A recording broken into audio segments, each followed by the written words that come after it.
You have the Philadelphia Eagles taking on the Dallas Cowboys. This is your Week 1 2025 prediction and preview video. Hit subscribe button if you're new. Also hit the like button. This is the perfect matchup to have to kick off the 2025 season. And let's start off with the Philadelphia Eagles because they are the home team and they are the reigning and defending Super Bowl champions. It's pretty easy in this matchup to say what the Philadelphia Eagles are going to want to do. They're going to want to go out there and run the football at a high clip with Saquon, and the same with Jalen Hurts. Saquon was statistically the best running back last season in the NFL. He had 2,005 rushing yards. On top of that, he also had 13 rushing touchdowns, and he had the most carries in the NFL. In order for the Philadelphia Eagles to get the Dallas Cowboys uncomfortable, I know that they're bringing in Kenny Clark and you have Odigizua in the middle of this defense. You can still run the football to the outside, and you still have one of the best offensive lines in football with a healthy Jordan Mailata and the same with Lane Johnson. I know that Landon Dickerson is questionable for this matchup. He suffered a torn meniscus a few weeks ago in practice.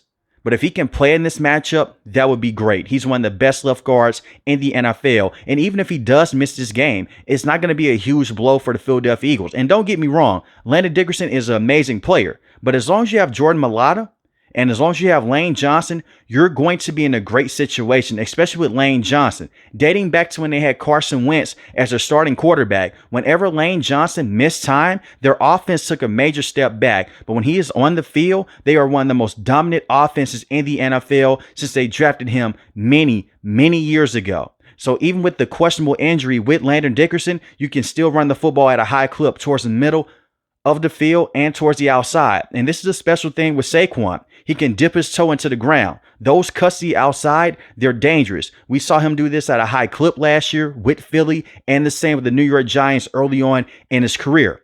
As far as Jalen Hurts, he can also break off a lot of big runs with his legs. Look at what he did against the Los Angeles Rams in that playoff game. He went for a 40-yard rush that went for a touchdown in that matchup. That RPO should hit heavy against the Dallas Cowboys and use a lot of motion against this team. And the reason why I say use a lot of motion against this defense, Jalen Hurts has struggled with the blitz in the past, not last season with Kellen Moore, but he's no longer your offensive coordinator. He's now the head coach with the New Orleans Saints. You have a brand new OC and Coach Kevin Patullo. Now, he did help Kellen Moore go out there and orchestrate plays. He was on the coaching staff on the offensive end. And look, Jalen Hurts, he's used to this. Even dating back to his time at Alabama, even at OU, he's switched a lot of different coaches, from head coaches to offensive coordinators. But Coach Kevin has to do a better job than what Coach Johnson did. Coach Johnson is the former offensive coordinator 2 years ago.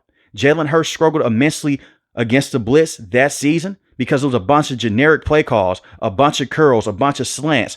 Open up the pass game. Take those deep shots down the field to A.J. Brown, and the same with Devontae Smith. And be on lookout for Dallas Goedert towards the middle of the field. He could be a matchup nightmare in this game. If the Dallas Cowboys cannot put enough pressure on Jalen Hurts, he's one of those quarterbacks, he can dissect you from inside the pocket. Look at what he did against Kansas City. The same against the Green Bay Packers in that playoff game. And even dating back against the Rams. Not just in the NFL playoffs, but even dating back to last season in the regular season. Jalen Hurts is an underrated passer, and having these weapons on the outside is just the cherry on top.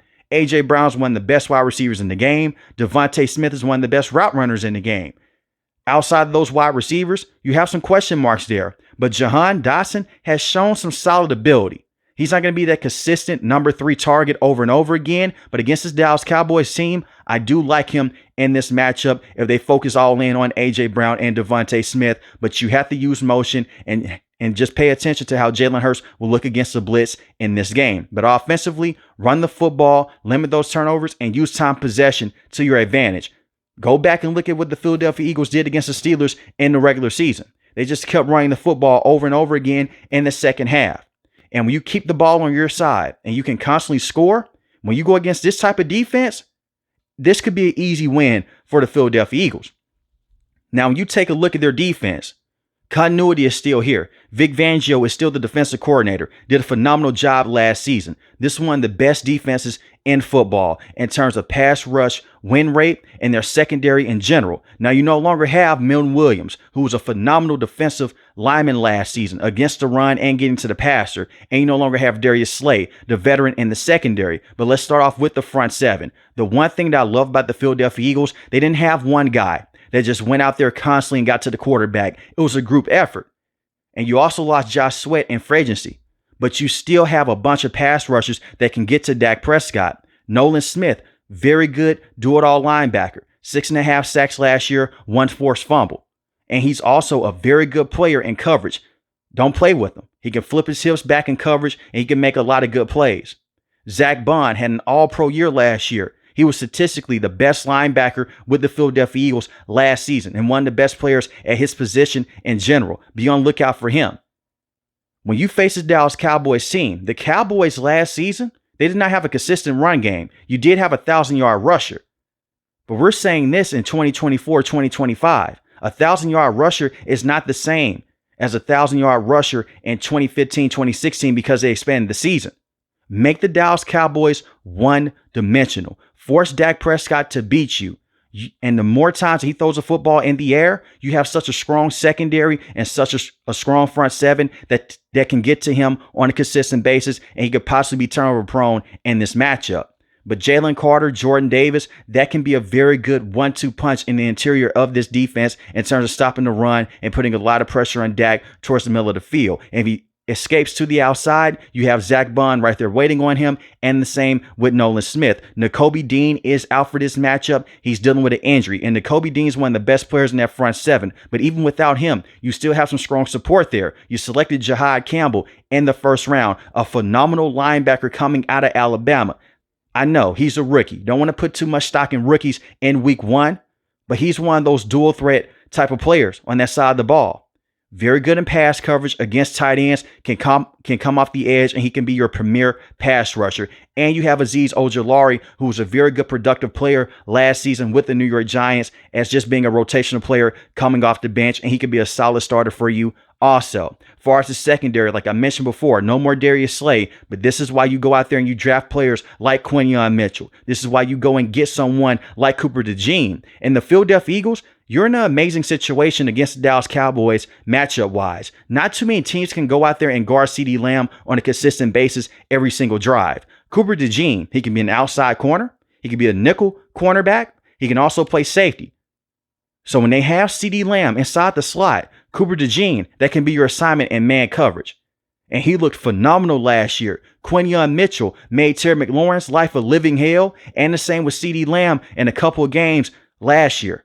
And Quinyon Mitchell is already one of the best cornerbacks in football based off of last season.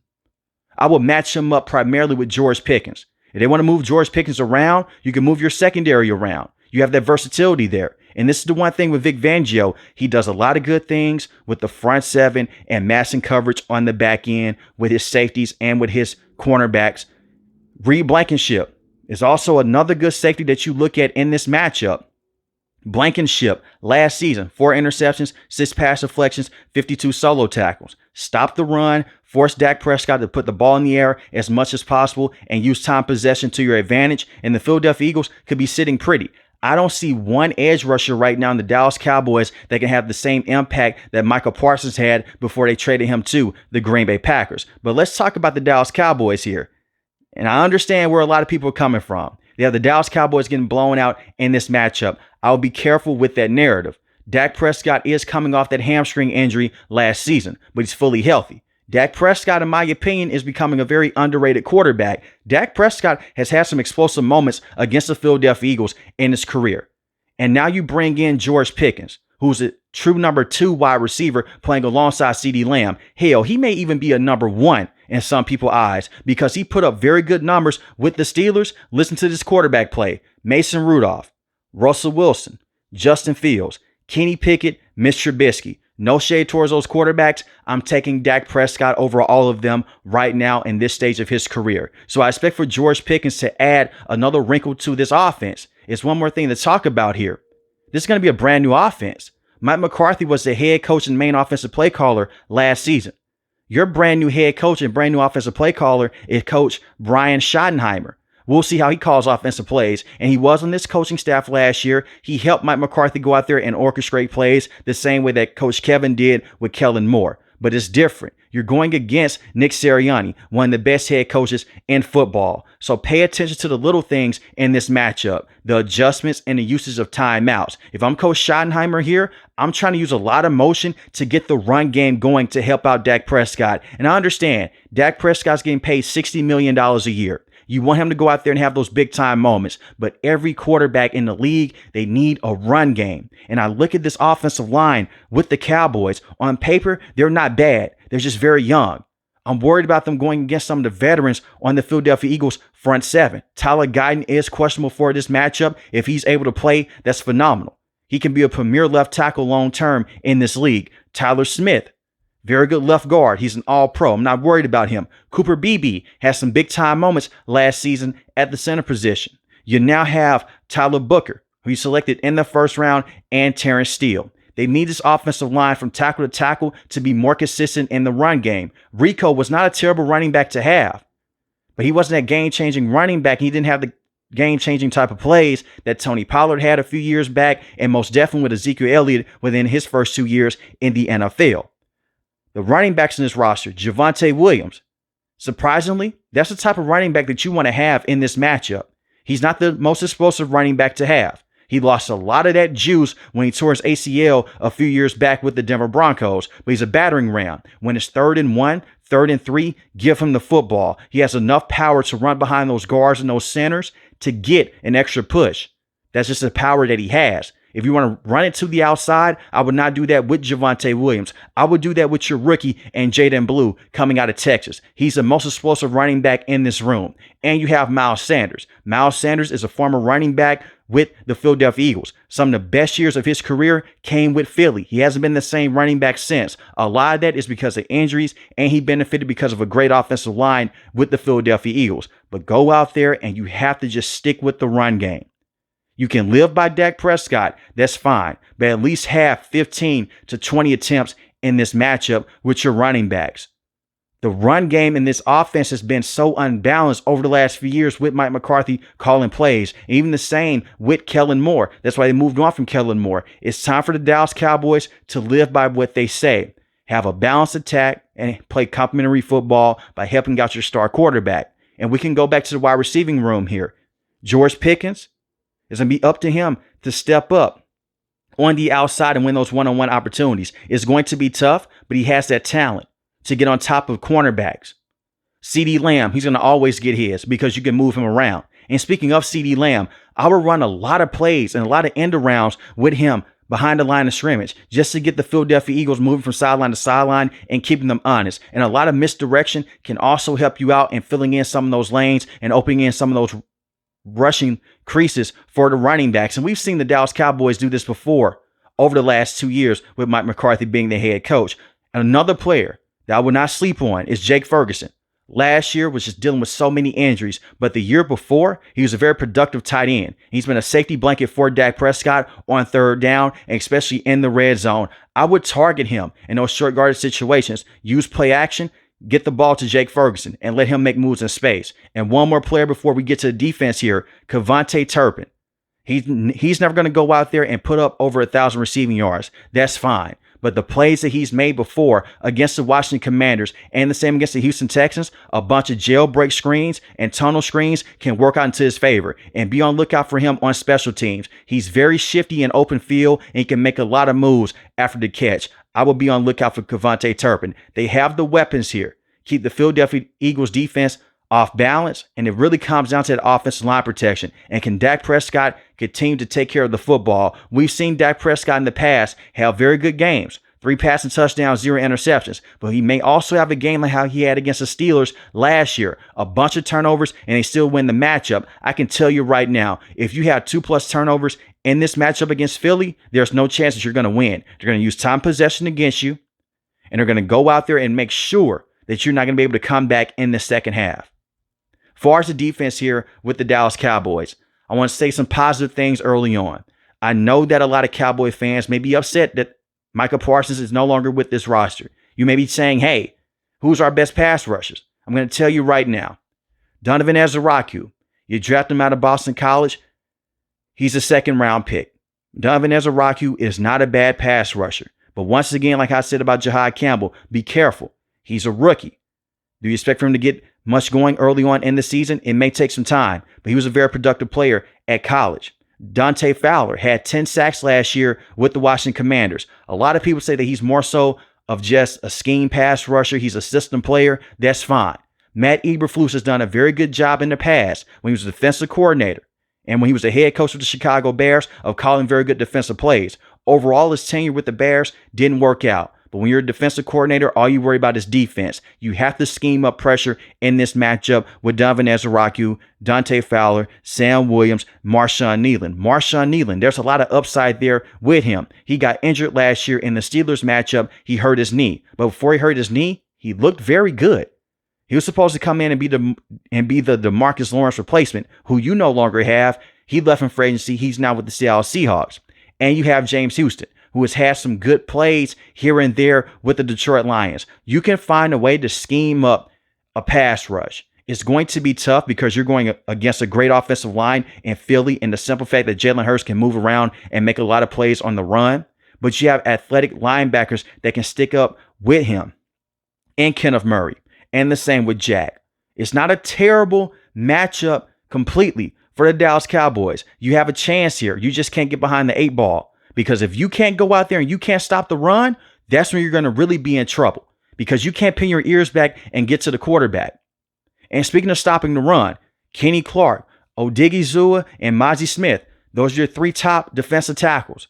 That's what Jerry Jones is preaching right now. The same with Stephen Jones. We have been able to stop the run. Well, this is a true test right here. It is week 1, but at the same time, this is a division matchup, NFC East. Whoever wins this game is going to have huge implications down the line. Mozzie Smith, he's going to be a rotational pass rusher in this matchup. He's a former first-round pick out of Michigan. Step up in this game. Kenny Clark, the same. He is regressing as a player, but he had a very good outing towards the back half of the season with the Green Bay Packers last year. Veteran. And you have Odigizua, who you gave a massive contract extension to. They need these defensive tackles to go out there, get to Saquon, plug up the middle of the field, and make sure when he bounces to the outside that you can keep up with him, and you have that athleticism with Kenneth Murray. Surprisingly, the secondary with the Dallas Cowboys, they're a bit underrated. Deron Bland broke his foot. He has missed a lot of time. But before he broke his foot, this man was a pick 6 monster. Trayvon Diggs has been dealing with a lot of injuries, knee injury, torn calf over the last 2 years. When he's fully healthy, he's one of the best in-face corners in football. And what I mean by in-face, just going out there, coming out of nowhere and coming down with those turnovers and those key interceptions. The Dallas Cowboys, they have to step up here. I know they're missing Micah Parsons. A lot of the players are upset about it. It's a business. You have to move on. And I trust that Matt Eberflus has a clear-cut game plan, because even if you still had Micah Parsons on this roster, it's a good chance that he's going to be on a limited snap count in week 1. And I'd like to believe that Jerry Jones gave a hat tip to Matt Eberflus, and he was saying, hey, it's a good chance you're not going to have him. So go out there and game plan without him against Philly. It's going to be a tall task for the Dallas Cowboys because they are the away team. And as far as the Philadelphia Eagles, it's opening night. It's in Philly. They're going to hang the Super Bowl banner. There's going to be a lot of emotion in that stadium. I am taking Philadelphia to win this matchup, like how I took Philadelphia to win when I first made the video when Micah Parsons was still on the roster. But I'm taking Philly to win this matchup 35-21. But let me know in the comment section below, who do you have winning this game? The Philadelphia Eagles or the Dallas Cowboys? If you're new to the channel, hit the subscribe button. If you like the video, hit the like button. Most importantly, I want each and every last one of you guys stay safe, stay positive. Thanks for the video, guys. God bless. Peace.